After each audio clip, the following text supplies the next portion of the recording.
हाय दोस्तों, आज मैं आपके साथ प्रेपोजिशन पढ़ाने आया हूँ। प्रेपोजिशन इसका प्रोनाउंसिएशन क्या है? प्रेपोजिशन, ठीक है। प्रीपोजिशन भी बोल देते हैं, लेकिन ज्यादातर इसका जो सही प्रोनाउंसिएशन है वो प्रेपोजिशन है। अगर आज हम बात करेंगे, हमारा सबसे बड़ा डाउट रहता है अपॉन, ऑन और ओवर। ये तीन प्रीपोजिशन है, इनमें सबसे बड़ा डाउट रहता है कि अपॉन यूज कहाँ करेंगे, ऑन यूज कहाँ करेंगे और ओवर कहाँ यूज करेंगे।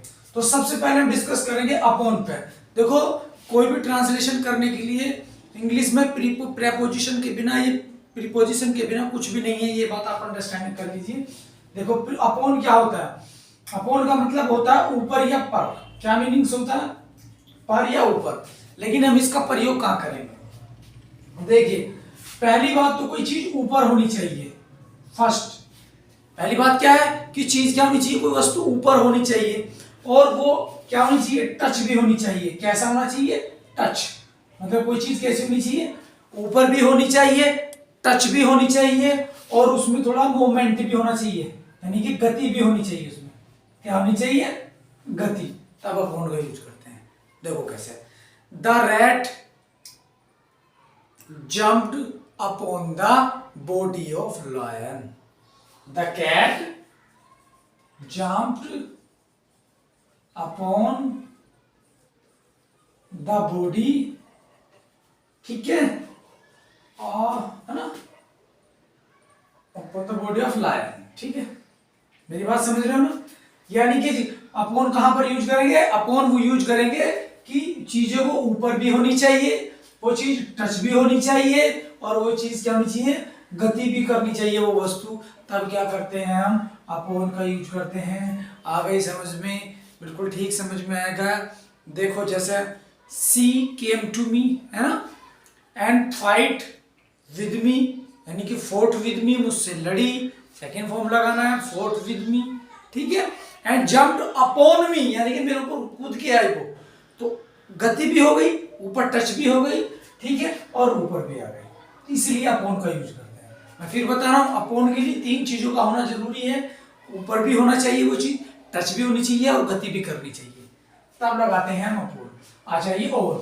ओन कब करते हैं? जब ऊपर हो और टच हो। बस इसमें दो होता है, इसमें ऊपर होना चाहिए और क्या होना चाहिए? टच होना चाहिए। जैसे ये मेरे ऊपर है, ये क्या है? ये ओन है, अपॉन नहीं है। ये क्या है? ओन है, ठीक है। कोई चीज मेरे ऊपर रखी हुई है, तो ये क्या है? ये ओन है। ओन का मतलब टच भी है और ऊपर भी है, टच भी है और ऊपर भी है।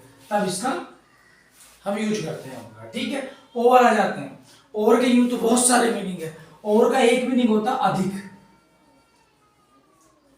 जैसे कहते हैं बहुत से लोग देहात में कहते हैं ओवर टाइम कर रहे हैं, यानी कि ओवर टाइम कर रहे हैं, तो ओवर टाइम। ओवर टाइम मतलब ज्यादा। ईट ओवरलोड, ओवरलोड बोल देते हैं ज्यादा, ठीक है। ओवर का मीन्स खत्म भी होता है। क्या होता है? खत्म। जैसे गेम इज ओवर, है ना, टाइम इज ओवर, है ना, स्कूल इज ओवर, ये ना, recess is over, recess is over, तो खत्म भी होता है। और ओवर का यूज अगर ऊपर के सेंस में करते हैं, जैसे ऊपर के सेंस में, तो वो चीज बिना छुए होनी चाहिए, यानी कि बिना टच हुए होनी चाहिए। बिना टच हुए कोई चीज क्या नहीं होनी चाहिए? टच नहीं होनी चाहिए। अगर वो चीज टच है तो ओवर नहीं लगेगा। जैसे जैसे birds are flying over the tree, यानी कि पक्षी पेड़ के ऊपर उड़ रहे हैं। Birds are flying over the tree. फिर से सुनने की कोशिश करिए।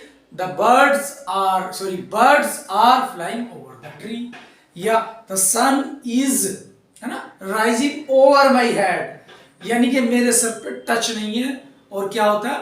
वो उड़ रहे हैं, ठीक है। कभी कभी तुमने देखा होगा गर्मियों में मच्छर उड़ते रहते हैं सर के ऊपर, तो वे ओवर रहते हैं। कैसे? सम मॉस्किटोज आर, है ना, फ्लाइंग ओवर माई हेड, यानी कि बिना टच हुए, है ना। एक ओवर का मतलब अधिक होता है, एक ओवर का मतलब खत्म होता है, एक ओवर का मतलब क्या होता है? बिना टच हुए ऊपर होते हैं। ठीक है दोस्तों, आई होप कि ये तीनों प्रीपोजिशन आपके समझ में आ गई, ठीक है। ये प्रीपोजिशन आसान है, इन्हें कहीं भी यूज करके देख सकते हैं, ठीक है दोस्तों। जय हिंद दोस्तों।